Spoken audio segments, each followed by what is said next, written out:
大家好，欢迎来到一点一滴小厨房。上一期我们做了奥利奥月饼，今天来分享五仁馅的做法。我买了现成的混合坚果，额外又加了一些花生、南瓜籽和黑白芝麻，配料在视频最后。先把坚果炒熟，小火干炒就可以，大概10分钟左右。炒出香味就可以了，关火。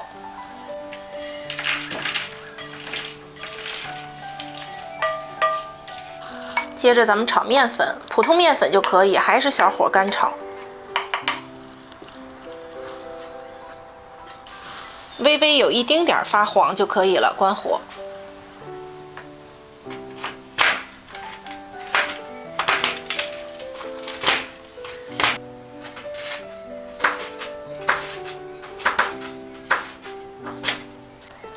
不要切得太碎，要保留一些颗粒感。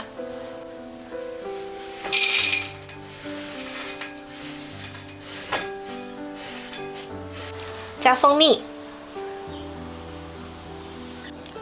我用了橄榄油，也可以换成花生油。蔓越莓和葡萄干，刚才我们炒的熟面粉，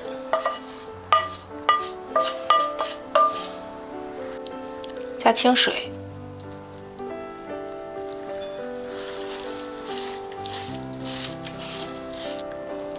能抓成团就可以了。